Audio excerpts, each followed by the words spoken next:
Bismillahirrahmanirrahim. Wilujeng enjing, wilujeng siang atanapi wilujeng wengi kasadayana kelas 7 SMP plus anu nuju ngupingkeun atanapi nuju merhatoskeun tayangan ibu ieu ya. Ayeuna ibu di dieu bade ngajelaskeun perkawis materi anu ku urang nuju diguar nyaeta perkawis dongeng. Ibu yakin hidup gue kantos atanapi bahkan sering ngadangu cerita-cerita dongeng ya, nah eta teh ti mama ti bapa atanapi ti nini ti aki, tina TV tina radio atanapi bahkan mungkin tina maca tina internet tina buku tina majalah. Nah dongeng, nah salasna mah naon sih ari dongeng teh nyaeta intina mah anu sapertos hidup terang ya. Dongeng teh mangrupi carita ya, carita atanapi karanganana atanapi caritana biasa nama teu asup akal. Sanes biasana dinya sadayana gitu memang carita dongeng mah teu asup akal, jeung biasana teh nyaritakeun kahirupan zaman baheula. Tah jadi teu aya dongeng anu nyaritakeun zaman ayeuna. Pami aya carita dongeng tapi caritana kaayeunakeun zaman modern eta sanes dongeng sanesna mah tiasa dilebetkeun kanu carpon atanapi fiksi mini. Nah jadi dongeng mah mangrupa carita anu teu asup akal jeung biasana didongengkeun atanapi caritana nyaritakeun kehidupan zaman baheula. Kumargi dongeng teh kalebet kanu karya sastra buhun ya, karya sastra buhun di dieu maksudna nya atanapi hartosna zaman baheula ya. Jadi dongeng pasti nyaritakeunana latarna zaman baheula. Tah kumaha ayeuna ciri-ciri dongeng anu dimaksud dongeng ya biasana mah caritana teh ponok. Jadi teu aya tuh carita dongeng anu berepisode atanapi sapertos novel anu berbab-bab nya.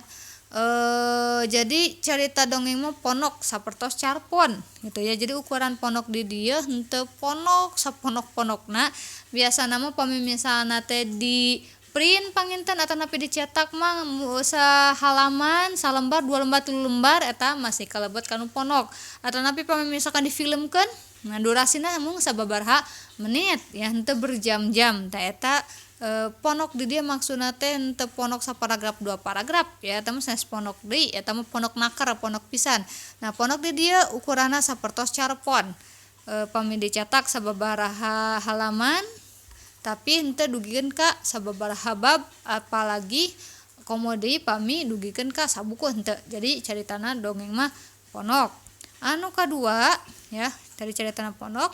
Anu kadua dongeng teh kalebet kanu wangun lancaran. Maksudna wangun lancaran kumaha? Wangun di dieu maksudna teh bentuk. Jadi bentukna teh lancaran. Atanapi dina bahasa Indonesia bentukna teh prosa. Nah prosa teh maksudna teh pami dicetak bentukna paragraf sanes bait. Pami bait bentukna puisi, pami drama bentukna dialog. Nah lancaran di dieu maksana paragraf. Pami dicaritakeun mah sapertos uraian. Nah jika ibu nuju lancaran ieu nya, jadi nya kumaha cerita gitu nya ngaguluyur. Nah uraian lah tah sapertos kitu lancaran. Wangunna atanapi bentukna lancaran. Terus anu katilu, ciri dongeng anu katilu nyaeta dongeng ngandung unsur pamohalan. Naon anu dimaksud pamohalan? Pamohalan teh asal katana tina pa mohal an. Mohal teh artina sami sareng moal. Jadi pamohalan teh hal atanapi sesuatu anu moal mungkin terjadi. Tiasa disebat anu teu asup akal. Jadi dina dongeng pasti aya bagian atanapi carita anu henteu asup akalna gitu, anu moal mungkin terjadi, anu mustahil terjadi. Nah pamohalan ieu dina dongeng mangrupi ciri utama anu ngabentenkeun dongeng sareng karya-karya sanes. Pami carpon ceritana memang sami ponok, sami wangun lancaran, tapi carpon mah ceritana masih kena logis. Tah pami dongeng mah caritana henteu logis, teu asup akal. Eta dongeng. Anu salajengna ciri anu kaopat nyaeta anonim. Anonim teh hartosna pengarangna henteu apal saha. Jadi pami carpon mah kan aya pengarangna, novel aya pengarangna. Tah pami carpon mah dongeng mah teu terang urang saha anu ngarangna, saha anu ngarang si Kabayan, saha anu ngarang si Kancil, saha anu ngarang dongeng Sangkuriang, urang teu apal. kenapa make anonim kumargi dina dongeng ieu patali sareng ciri anu salajengna dongeng nyebarna secara lisan atau napi turun temurun. Teu aya kapungkur dongeng anu dicetak. Bukan tapi ayeuna mah aya dongeng teh dicetak dina buku paket ayeuna. Nah, zaman kapungkur pas aya dongengna menyebar dongengna teh secara lisan, secara pacarita-carita turun temurun teh nya ti hiji jalmi ka jalmi anu sanes sampai ti bapa ka budak, budakna dicaritakeun deui ka budakna deui jeung sajabina. Jadi turun temurun atanapi secara lisan. Jadi teu terang saha anu pertama kali ngarang eta dongeng teh nya jadi anonim. Salajengna ciri dongeng anu salajengna, nah dongeng teh ngagaduhan fungsi sosial di masyarakat. Maksudna fungsi sosial sapertos kumaha? Jadi dongeng teh gaduh sababaraha fungsi di antawisna kanggo ngadidik. Kan urang dina dongeng kan seueur amanat atanapi seueur nya istilahna pesan moralna tah salah sahiji cara ngadidik kolot zaman kapungkur ya sepuh zaman kapungkur nyaeta ku cara ngadongeng atanapi pami bade ngajarkeun etika kesopanan geus sami tina ngadongeng atanapi bade mengungkapkan cerita tapi dibalibirkeun teh diceritakan tidak senyatanya gitunya tapi disumputkeun dina dongeng-dongeng jeung sajabina. Jadi dongeng teh ngagaduhan fungsi zaman kapungkur mah kanggo media penyampaian di masyarakat bade menyampaikan etika, bade menyampaikan pendidikan, moral, atanapi hiburan gitu. Nah, eta fungsi dongeng gaduh sabaraha fungsi di masyarakat zaman kapungkur. Anu terakhir, nah dongeng teh beda jeung logika umum. Nah, ieu hubunganna sami sareng pamohalan. Jadi logikana rada aya hal-hal anu memang teu asup akal atanapi beda jeung logika urang secara umum. Tah eta ciri-ciri dongeng. Jadi ciri-ciri dongeng teh aya kirang langkung 7, caritana dongeng mah ponok, terus bentukna oge lancaran atanapi prosa, terus anu paling inti nyaeta atanapi nu paling utama dongeng teh ngandung unsur pamohalan atanapi logikana beda sareng logika umum. Kumargi dongeng nyebarna turun tumurun atanapi secara lisan jadi terang saha anu ngarang dongeng jeung dongeng zaman kapungkur ngagaduhan fungsi sosial di masyarakat. Nah, eta ciri-ciri dongeng. Nah, ayeuna urang gentos kana papasingan dongeng. Papasingan teh sami sareng jenis-jenis. Jadi dongeng teh teu ngan saukur gaduh hiji jenis, tapi sababaraha jenis dongeng. Anu kahiji aya dongeng anu nyaritakeun sato, kahirupan sasatoan. Tapi kahirupan sasatoanna di dieu si satona teh anu dicaritakeun teh tiasa nyarios jiga jelema. Tiasa berperilaku bertingkah laku jiga jelema gitu, tiasa nyarios gaduh akal.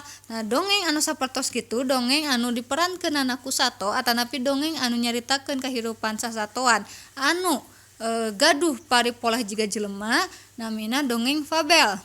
Nah, anu kadua tadi mah nyaritakeun sato, dongeng anu kadua nyaritakeun tentang jelema biasa gitu. Tapi jelema biasa di dieu biasa nama si jelema eta teh gaduh kahirupan kahirupan sifat atanapi sikap anu konyol cek urang mah anu teu lumrah ti jelema biasa anu rada-rada ternormal tiasa disebutkan gitu. Ternormal di dia bisa diartikan konyol nya. Nah, misalkan cerita si Kabayan. Nah kan si Kabayan oge caritana cerita jalma biasa ngan si Kabayan perilakunana konyol pikaseurieun gitu. Tah ieu namina dongeng parabel ya. Dongeng tentang jalma biasa anu biasa nama gaduh sifat anu teu lumrah atanapi dina bahasa simpelna mah anu konyol. Anu katilu anu salajengna dongeng anu nyaritakeun jalma sami kawas parabel jalma tapi bedana ieu mah jalmana jalma sakti. Ari parabel mah jalmana biasa, ari anu dongeng anu katilu mah nyaeta dinamina dongeng babad. Dongeng babad mah dongeng nyaritakeun tentang jelema teh jelema sakti atanapi jelema anu aya hubunganana sareng sajarah. Contona Prabu Siliwangi. Prabu Siliwangi aya hubungan sareng sajarah. Tos kitu mah ku masyarakat zaman kapungkur Prabu Siliwangi dianggap jalma anu gaduh kesaktian. Nah, eta babad. Jadi babad mah sami dongengna tentang jalmi tapi jalmina babad mah jalmi sakti atanapi anu aya hubunganana sareng sejarah. Anu kaopat ya, tadi mah sato jalmi biasa terus jalmi sakti. Anu kaopat mah ayeuna dongeng anu nyaritakeun tentang jurig ya, tentang siluman. tentang hal-hal anu mistis atau napi gaib namina dongeng mite. Ya, contohna misalnya teh dongeng Nyi Roro Kidul gitu. Apauna hal-hal anu mistis jurig-jurigan gitu eta namina dongeng mite.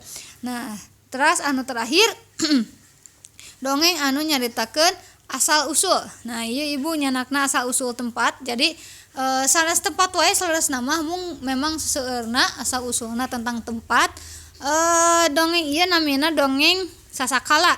Sasakala dina bahasa Indonesiana disebutna dongeng legenda. Nah, jadi sasakala teh dongeng anu nyaritakeun asal muasal tiasa tempat, tiasa hewan, tiasa tutumbuhan, pokokna naon wae anu menjadi asal usul hiji hal. Misal pami tempat asal usul Tangkuban Perahu, asal usul Situ Bagendit jeung sajabina. Pami misalkan tentang hewan, asal usul naha gagak jadi hideung, asal usul hayam kongkorongok subuh-subuh tak gitu. Atanapi tentang tutumbuhan, asal usul bawang amun disiksikan jadi nangis. Nah, sapertos kitu anu amun disiksikan bawang matak jalmi anu nyiksikanana nangis, nah gitulah. Nah, eta termasuk sasakala atanapi dongeng anu menceritakan asal muasal hiji hal. Jadi dongeng aya 5 jenis ya. Aya dongeng anu nyaritakeun sato nyaeta fabel, dongeng anu nyaritakeun jalma biasa parabel, dongeng anu nyaritakeun jalma sakti atanapi sajarah babad, dongeng anu nyaritakeun tentang mitos atanapi mistis atanapi jurig nami-nami teh, sareng dongeng anu nyaritakeun asal muasal hiji hal namina sasakala. Nah, sakitu wae hatur nuhun parantos ngupingkeun atanapi merhatoskeun uraian ti ibu, mudah-mudahan kacangkem sadayana mangga bilih aya anu bade ditaroskeun atanapi teu acan ngartos tiasa ngawe ka ibu atanapi PN oge teh sawios dina grup atanapi japri. Hatur nuhun.